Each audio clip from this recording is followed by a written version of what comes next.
প্রণাম। সাধন জীবনে চলতে চলতে বিভিন্ন রকম অনুভূতি, অভিজ্ঞতা হয়। তার মধ্যে একটি বিশেষ কমন বলা যায়, অর্থাৎ প্রায় সকলের ক্ষেত্রেই থাকে। কিছু দূর চলতে চলতে ধৈর্য থাকে না।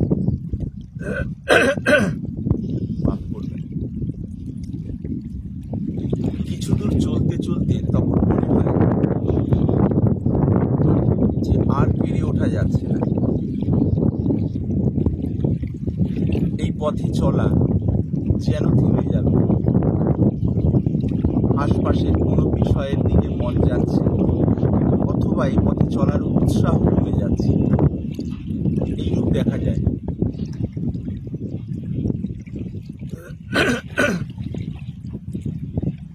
তো এইখানকার মূল বিষয় হলো এই যে, যেহেতু আমাদের মন ব্যক্তি, বস্তু, পরিস্থিতি আর কিছু চিন্তা ভাবনা অর্থাৎ স্মৃতি এবং কল্পনার মধ্যে থাকে, তাতে রস পেতে পেতে অভ্যস্ত হয়ে গেছে। রস পেতে পেতে মানে সেগুলো ভালো লাগতে লাগতে মন এগুলোর ভালো লাগার সঙ্গেই এক হয়ে থাকে।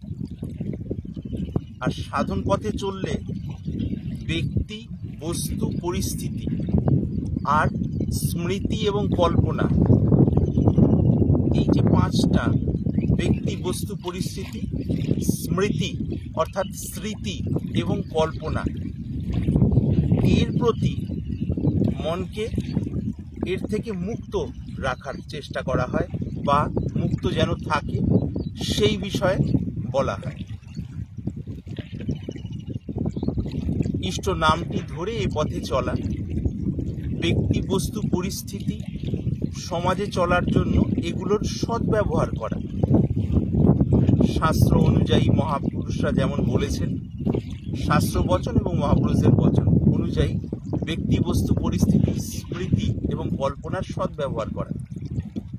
কিন্তু এগুলোর মধ্যে মন ডুবে যে সাধারণ মানুষের মন রস খায় বা রস পান করে, অর্থাৎ তৃপ্ত থাকে, সেই জায়গা থেকে মনটাকে আলগা করে ইষ্ট মন্ত্রে দাঁড় করানো, অর্থাৎ ইষ্ট মন্ত্রই একমাত্র অবলম্বন।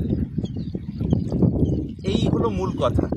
এভাবে চলতে চলতে চলতে চলতে 1 বছর, 2 বছর, 3 বছর যদি প্রচুর পরিমাণ ইষ্টমন্ত্র জপ হয়, আসনে বসে হয়তো ঘন্টাখানিক হলো, বা ন্যূনাধিক 30 মিনিট হলো, কম বেশি 30 মিনিট, সকাল সন্ধে, বা একটি সময়, অন্তত 4টে সন্ধিক্ষণের একটি সময়, আর বাকি সময় বিশেষ যে মন নিবিষ্ট করে যে কাজ করি আমরা, সেই কাজ ছাড়া অন্যান্য কাজের সঙ্গে চলাফেরা, ওঠা বসা, ভেতরে ভেতরে ইষ্ট নামটি স্মরণ মনন করা, অর্থাৎ ভেতরে ভেতরে জপ করা।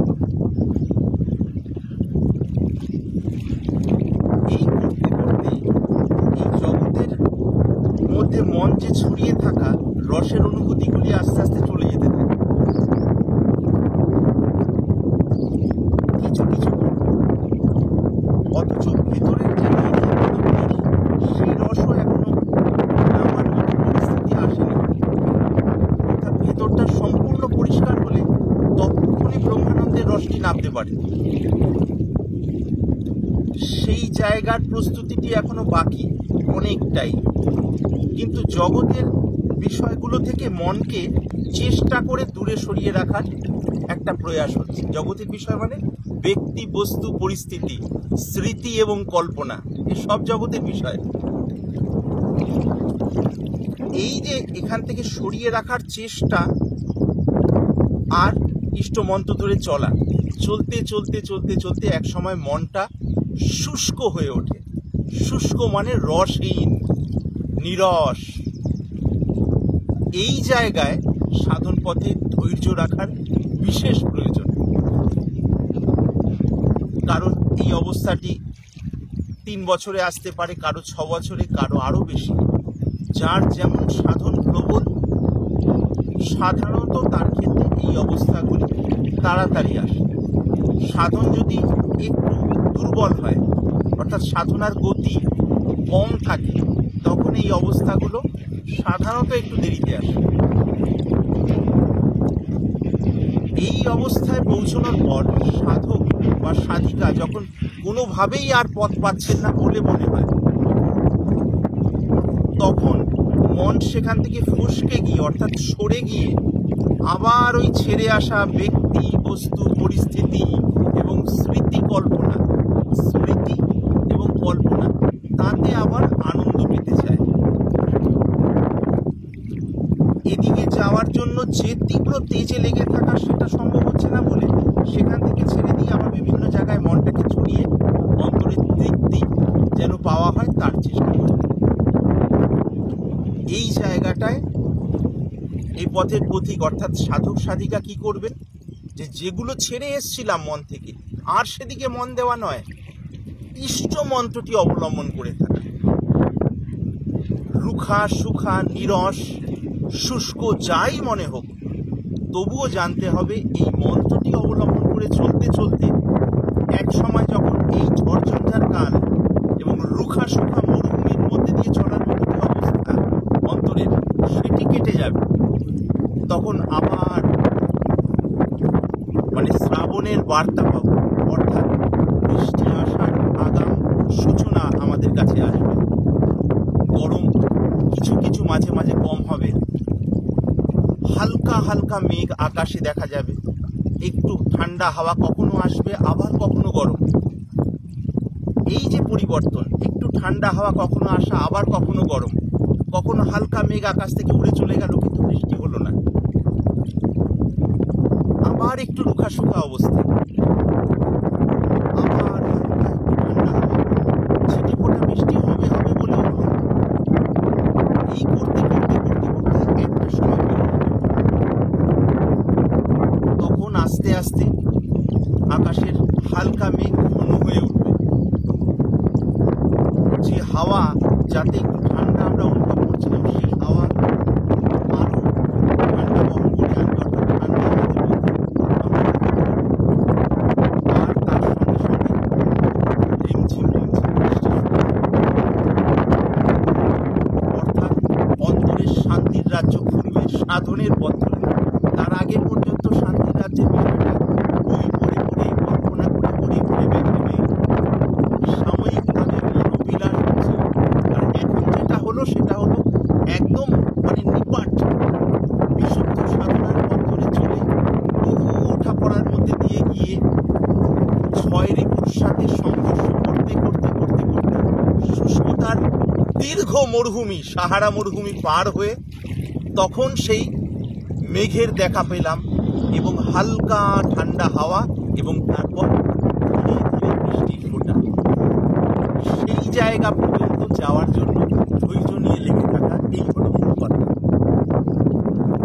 এই পথের পথিক যদি যথার্থই এ পথের পথিক হন, তাদের করা উচিত যে যখন কিছুতেই আমার আর প্রগতি হচ্ছে বলে মনে হচ্ছে না, কোন এক অজানা বন্ধনে যেন আটকে আছে, সামনে আর কিছু বুঝতে পারছি না, বা আর ধৈর্য থাকছে না এদিকে লেগে থাকার, মন আবার বিষয়ের দিকে ফিরে আসতে চাইছে কোনো না কোনো অজুহাত, তখন সাধু সাবধান, অর্থাৎ সাধু সতর্ক হয়ে ছেড়ে আসা বিষয়ে আর নতুন করে মন না দেওয়া, অর্থাৎ মন দেবেন না। নিজের যে মন্ত্রটি গুরুদের প্রাপ্ত, সেই মন্ত্রটি ধরে চলতে থাকুন। কথার কথা নয়, এই চলা চলতে চলতেই এক সময় মরুভূমি শেষ হয়ে যাবে।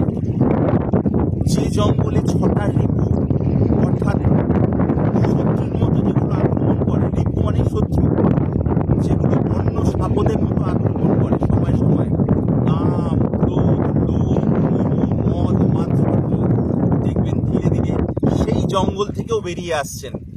তারপরে শুষ্কতারূপী অদ্ভুত সাহারা মরুভূমি, চলতে চলতে চলতে চলতে এক সময় সেইরূপ সন্দেশ পাচ্ছেন, অর্থাৎ সংবাদ আসছে যে হয়তো এবার মরুভূমির শেষের দিকে।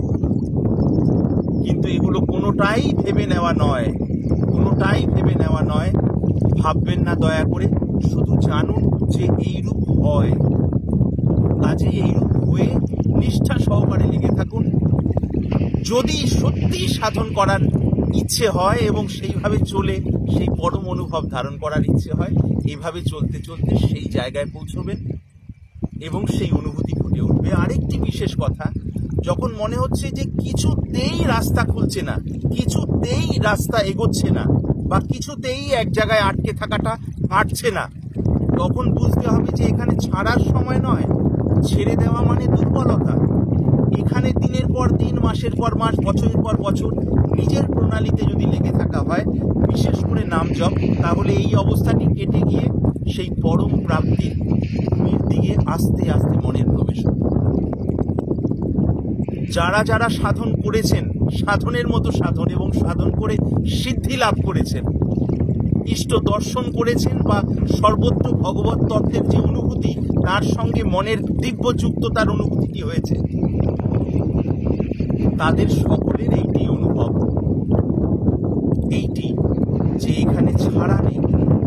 এই জন্য বলা হয় লেগে থাকা, কিছু হোক বা না হোক লেগে থাকা। আর এই ধৈর্যের পরীক্ষা, এর মধ্যে দিয়ে চলতে চলতেই তো অতি অসাধারণ মন তৈরি হয়, যে মনে এক অটুট স্থিরতা, যার মধ্যে সেই পরমাত্ম তত্ত্ব প্রতিফলিত হতে পারে। সেটা রাগযুক্ত অবস্থায় ভেবে নিলে হবে না, সেটা আবার ফাঁকি হবে। কাজেই সমস্ত ভুলে গিয়ে চলার আনন্দে চলতে থাকা, সমস্ত অবস্থার মধ্যে দিয়ে এক সময় সেখানে গিয়ে পৌঁছতে হবে। হবে, হবে এবং হবেই, কথার কথা নয়। যারা চলবেন তারা পৌঁছবেনই। এই কথাটি আমরা বারবার পাই। সত্যেরে খুঁজেছে যারা কাঁদিয়া কাঁদিয়া,